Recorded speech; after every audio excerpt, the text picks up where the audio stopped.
টোকিওতে doctor Yunus শিগিরু ইশিবার দ্বিপাক্ষিক বৈঠক।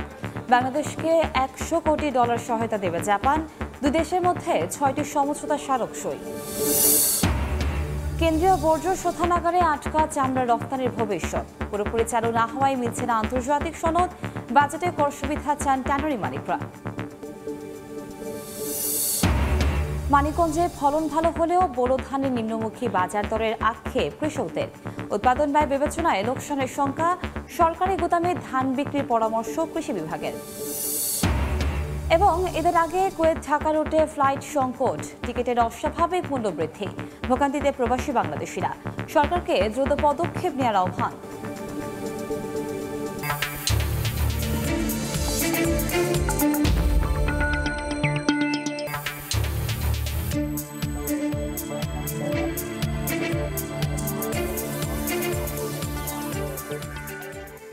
দেখছিলেন শিরোনাম। আমন্ত্রণ জানাচ্ছি দেশ ও দেশের বাইরের অর্থ বাণিজ্যের নানা খবর নিয়ে আমাদের নিয়মিত আয়োজন এ সময় বাণিজ্যে। আপনাদের সঙ্গে আছি আমি কনক আজাদ। জাপানের প্রধানমন্ত্রী শিগেরু ইশিবার সঙ্গে দ্বিপাক্ষিক বৈঠক করেছেন প্রধান উপদেষ্টা অধ্যাপক মোহাম্মদ ইউনুস। সকালে দেশটির প্রধানমন্ত্রীর কার্যালয়ে দুই দেশের প্রতিনিধি দলের মধ্যে বৈঠক অনুষ্ঠিত হয়।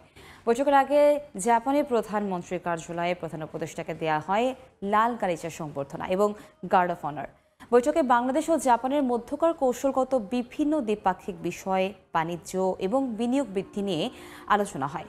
বৈঠক শেষে উপপ্রেস সচিব আবুল কালাম আজাদ জানান, বৈঠকে 6টি সমঝোতা স্মারক সই হয়েছে। বাংলাদেশকে $100 কোটি সহায়তা দেবে জাপান। এই পর্যন্ত যতগুলো আলোচনা হয়েছে সবগুলোই নানা ইতিবাচক বিষয় নিয়ে আলোচনা হয়েছে। শুধু যে অর্থনৈতিক সহযোগিতা তা না, অন্যান্য আরো যেসব ক্ষেত্র আছে, দুটো বন্ধুত্বপূর্ণ দেশের মধ্যে যে ধরনের সহযোগিতা সম্পর্ক সচরাচর হয়ে থাকে সেরকমই হয়েছে। আর জাপান তো আমাদের স্ট্র্যাটেজিক একটা পার্টনার হিসেবে আগে থেকে আছে। সো আজকেও আলোচনায় সেটা জাপানের প্রধানমন্ত্রী উল্লেখ করেছেন। সাভারের কেন্দ্রীয় বর্জ্য শোধনাগারে আটকে আছে চামড়া রফতানির ভবিষ্যৎ। এটি পুরোপুরি চালু না হওয়ায় মিলছে না আন্তর্জাতিক সনদ। পরিস্থিতি উত্তরণে কাজ চলছে বলে জানিয়েছে শোধনাগার কর্তৃপক্ষ। সংকট নিরসনে সরকারি বেসরকারি উদ্যোগের পরামর্শ বিশ্লেষকদের। আর আসছে বাজেটে রাসায়নিক আমদানিতে কর সুবিধা চেয়েছেন ট্যানারি মালিকরা। MS আরিফিনের রিপোর্ট। তৈরি পোশাকের পর সবচেয়ে সম্ভাবনাময় হলেও নানা জটিলতায় এগোতে পারছে না চামড়া খাত। গেল 5 বছরে প্রক্রিয়াজাত চামড়ার রপ্তানি আয় ছিল গড়ে $12,23,00,000। চলতি অর্থ বছরের এপ্রিল পর্যন্ত 10 মাসে এই আয় $10 কোটি, যা বছর ব্যবধানে 8% কম। ব্যবসায়ীরা বলছেন, চামড়া শিল্পের উন্নয়নে বড় বাধা সাভারের কেন্দ্রীয় বর্জ্য পরিশোধনাগার বা CETP। এটি পুরোপুরি চালু না হয় মিলছে না আন্তর্জাতিক সনদ। বাধ্য হয়ে কম দামে রপ্তানি করছেন চামড়া। আমরা LW সার্টিফিকেট ছাড়া বিশ্ববিদ্যালয়ে টিকতে পারবো, বিজনেস করতে পারবো না। এবং চায়না কয়েকজন কাস্টমার আছে, 4-5 জন কাস্টমার হাতে গোনা, ওরাই সিন্ডিকেট করে মালা নিয়ে যাচ্ছে। প্রতি বছর লস দিতে দিতে আমার দেওয়ালে পেট হয়ে গেছে। CETPর সবগুলো মেশিন সচল হয়েছে উল্লেখ করে কর্তৃপক্ষ জানায়, EUর তত্ত্বাবধানে বর্জ্য ব্যবস্থাপনার একটি রোডম্যাপ দ্রুত পাওয়া যাবে। সহজে মিলবে LWG সনদ। তবে সংকট নিরসনে বেসরকারি অংশীদারিত্বের পরামর্শ বিশ্লেষকদের। ক্লাস ম্যানেজমেন্ট সিস্টেম আগের চেয়ে অনেক উন্নতি হয়েছে। ডিওয়াটারিং মেশিন আগে একটা চালু ছিল গত বছর, এখন এটা আমরা 9টা সম্পূর্ণই আমরা চালু করেছি। পাশাপাশি অ্যাডিশনাল ড্রাইভেটটা আমাদের এই 30শে মের মধ্যে কমপ্লিট হয়ে যাবে। আমরা এত বছর ধরে এই সার্ভিসটা ঠিক মতো দিতে পারিনি, এখনও কমপ্লেন রয়ে গেছে। তাহলে কেন আমরা ওখানে প্রাইভেট পাবলিক পার্টনারশিপ করতে পারবো না? যদি ওখানকার যারা বিনিয়োগকারী আছেন তারা যদি একসাথে এসে এটাকে চালাতে পারেন, যে তারা ম্যানেজমেন্টে গেল, সরকারের ওখানে ইনভলভমেন্ট থাকলো, আমি মনে করি এটা খারাপ পদ্ধতি না। কাঙ্ক্ষিত রপ্তানি না হওয়ায় ব্যবসা টিকিয়ে রাখতে আসছে বাজেটে রাসায়নিক আমদানিতে ভ্যাট কমানো ও চামড়া ক্রয় বিক্রয়ে উচ্ছে কর মওকুফ চান উদ্যোক্তারা। আমাদের যে ইম্পোর্ট ডিউটি আছে এটা অল ইন অ্যাভারেজ ধরেন আপনার 35%-এর মতো, এবং সেটা কিন্তু আমাদের কস্টের সাথে অ্যাড হয়। এবং সেখানে আমরা কিন্তু আমাদের ইন্টারনাল একটা কম্পিটিশনের যেমন সম্মুখীন হচ্ছি, তেমনি আমরা বহির্বিশ্ব আমরা কিন্তু কম্পিটিটিভ প্রাইসে চামড়া বিক্রি করতে পারছি না। বিটিএর তথ্য, LWG সনদ না থাকায় চামড়া ও চামড়াজাত পণ্য রপ্তানিতে বছরে প্রায় $50 কোটি আয় হারাচ্ছে বাংলাদেশ। চামড়া শিল্পকে পরিবেশ বান্ধব করার দায়িত্ব সঠিকভাবে পালন করতে পারেনি সাভারের কেন্দ্রীয় বর্জ্য পরিশোধনাগার কেন্দ্র। এর ফলে LWG সনদ প্রাপ্ত হতে বাধাগ্রস্ত হচ্ছেন এ খাতের উদ্যোক্তারা। পাশাপাশি কমছে বৈদেশিক আয়। MS আরিফিন, সময় সংবাদ, হেমায়েতপুর, সাভার। বৃষ্টির কারণে রাজধানীর বাজারে কিছুটা বেড়েছে মুরগির দাম। তবে অপরিবর্তিত রয়েছে গরু ও খাসির মাংসের দাম। শুক্রবার রাজধানীর কারওয়ান বাজারের বিক্রেতারা জানান, গত সপ্তাহে 1 কেজি ব্রয়লার মুরগি 150 টাকা বিক্রি হলেও আজ সকাল থেকে বিক্রি হচ্ছে 160 টাকায়। কেজিতে 20 টাকা বেড়ে সোনালী মুরগি বিক্রি হচ্ছে 280 টাকায়। তবে অপরিবর্তিত দামে গরুর মাংস 780 আর খাসির মাংস বিক্রি হচ্ছে 1200 টাকা প্রতি কেজিতে। আর বেশিরভাগ সবজি বিক্রি হচ্ছে 30 থেকে 60 টাকায়। দাম কমতির দিকে রয়েছে চালের বাজার। মোটা চাল 52 থেকে 54 আর মিনিকেট বিক্রি হচ্ছে সর্বোচ্চ 72 টাকা কেজিতে। দেখছেন এই সময়ের বাণিজ্য।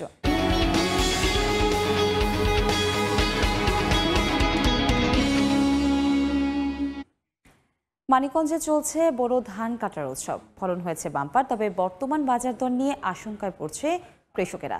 অবশ্য কৃষি বিভাগ বলছে, সরকারি গুদামে ধান বিক্রি করলে কৃষকের লোকসান হবে না।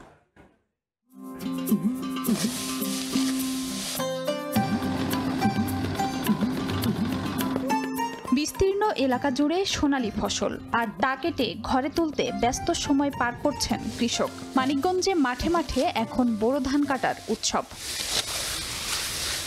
আবহাওয়া অনুকূলে থাকায় ফলনও হয়েছে বাম্পার, তবে কৃষকের দুশ্চিন্তার কারণ বাজার দর। চাষিরা বলছেন, কৃষি উপকরণের মূল্য বৃদ্ধির জন্য ধানের উৎপাদন খরচ বেড়েছে। বর্তমানে বাজারে 1300 থেকে 1400 টাকা দরে প্রতিমণ ধান বিক্রি হওয়ায় লোকসানের আশঙ্কা তাদের।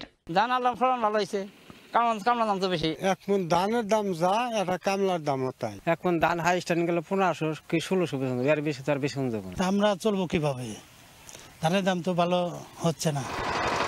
তবে কৃষি বিভাগ বলছে, সরকারি গুদামে ধান বিক্রি করলে কৃষকের লোকসান হবে না।